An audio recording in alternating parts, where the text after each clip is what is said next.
የተወደዳችሁ የእግዚአብሔር ቤተሰቦች እንደምን ዋላችሁ? እንደ እግዚአብሔር ፈቃድ ሰሞኑን ተቋርጦ የነበረው የመዝሙረ ዳዊት ትምህርታችን ወይም ደግሞ ማብራሪያ እንደ እግዚአብሔር ፈቃድ አሁን ይቀጥላል። እንደሚታወቀው መዝሙረ ዳዊት መዝሙር 15 ላይ ነበር ያቆምነው። ዛሬ መዝሙር 16ን እንማራለን። መዝሙር 16ን ሁልጊዜ የሚጸልይ ሰው ሁልጊዜ ያለ ማቋረጥ ይህን መዝሙር የሚደግም ሰው የሚያገኘው በረከት የሚያገኘው መንፈሳዊ ኃይል ምን እንደሆነ እንማራለን። አንደኛ፣ የእግዚአብሔር ጥበቃ ምንጊዜም ከዚህ ሰው አይለይም። እግዚአብሔር ሁልጊዜ ይጠብቀዋል ይህን ሰው።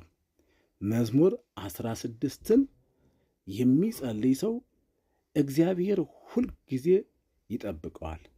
ልበ አምላክ ቅዱስ ዳዊት ራሱ እንዲህ ሲል ተናግሯል። በዚህ በመዝሙር 16 ማለት ነው።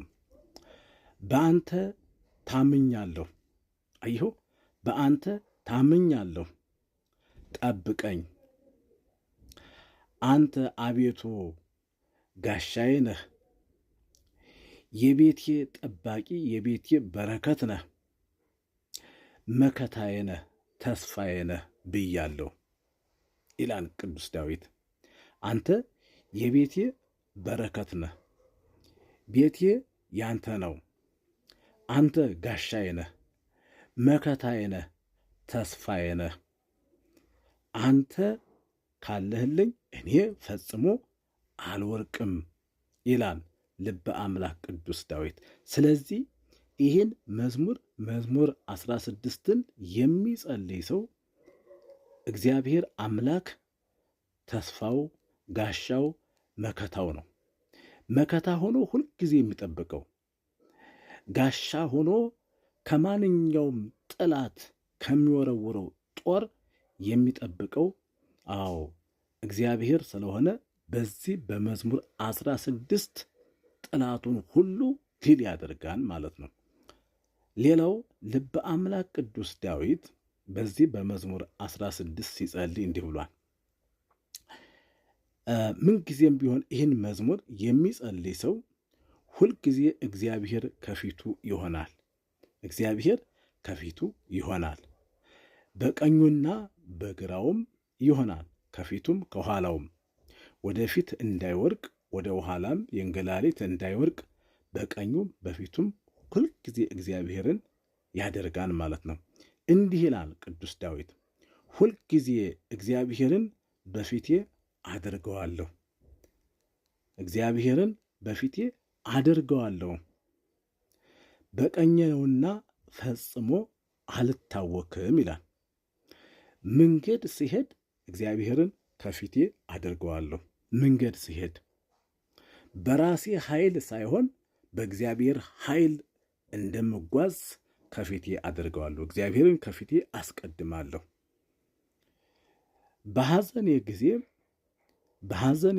ሐዘኔ ቢበዛም እንኳን እግዚአብሔር ከኔ ጋር ከሆነ በሐዘኔ ውስጥ ጣልቃ እሱን አስገባለሁ፣ ወዲያውኑን ከሐዘኔ እጽናናለሁ ይላል። በደስታዬም ጊዜ እግዚአብሔርን አስገባዋለሁ። የደስታዬ ምንጭ መደምደሚያዬ እሱ ነውና ደስታዬን ሁሉ ለሱ እነግረዋለሁ ይላል።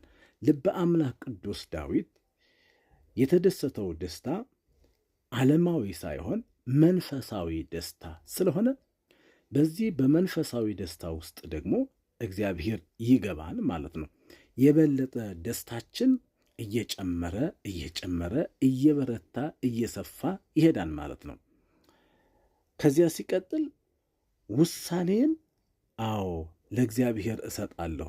ውሳኔን ለእግዚአብሔር እሰጣለሁ። እኔ ከመወሰኔ በፊት ወይም ሰዎች በእኔ ሕይወት ወሰኑልኝ ከማለቴ በፊት መጀመሪያ በውሳኔ ማን እንዲገባ አደርጋለሁ አለ ቅዱስ ዳዊት? አዎ እግዚአብሔርን አስገባለሁ አለ።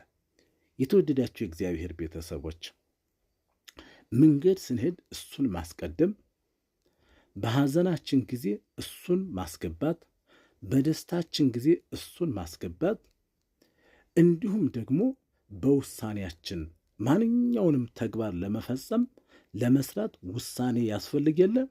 ከዚያ በፊት ግን በውሳኔያችን እግዚአብሔር እንዲገባ የወሰነው ውሳኔ በአግባቡና በትክክለኛው መንገድ እንዲሄድልን እግዚአብሔርን ማስገባት አለብን።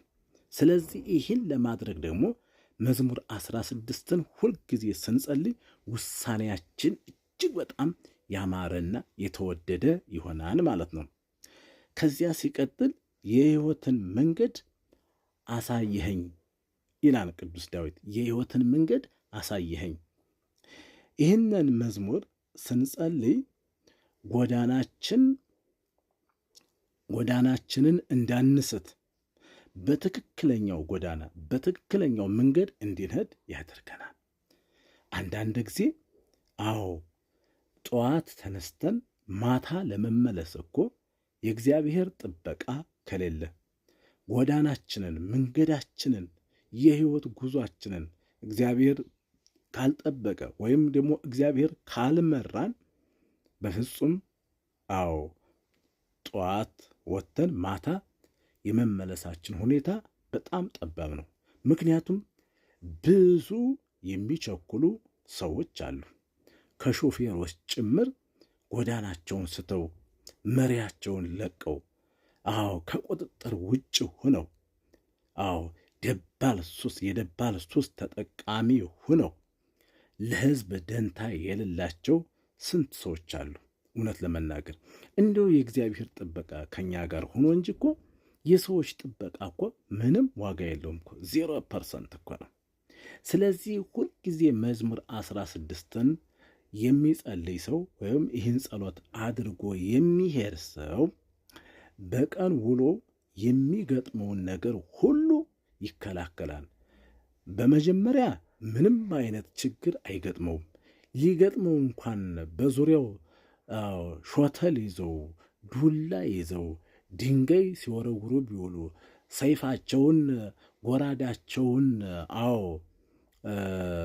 አስልተው ቢመጡም እንኳን ሞርደው አስልተው ቢመጡም እንኳን የእግዚአብሔር ጥበቃ ከሱ ጋር ስለሆነ እግዚአብሔር ከሱ ጋር ስለሆነ መንገዱንና ጎዳናውን ለእግዚአብሔር ያስረከበ ስለሆነ እግዚአብሔር አምላክ በዙሪያው ነውና ከሱ ጋር ነውና ቅዱሳን መላእክት በዙሪያው ስለከተሙ በፍጹም ምንም አይነት ችግር አይገጥሙም።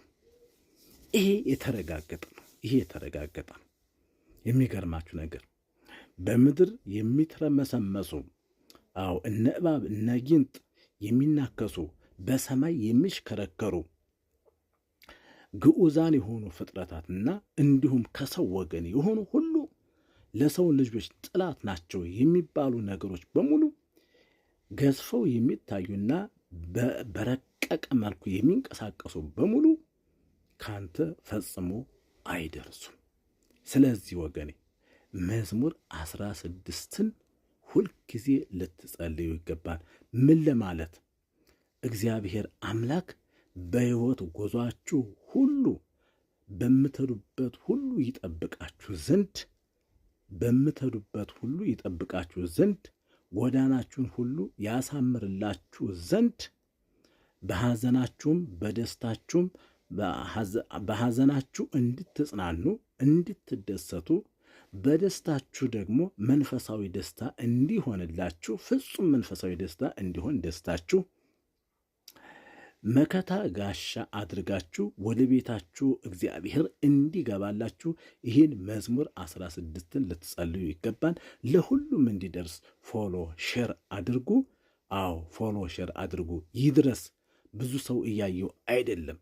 ስለዚህ በሰላም እግዚአብሔር አምላክ ያሳድረን። ከዚህ ከ12 ሰዓት በኋላ ወደ ቤተ ክርስቲያን እንሄዳለን። እግዚአብሔር ከሁላችን ጋር ይሁን። ወስብሐት ለእግዚአብሔር። ይቆየን።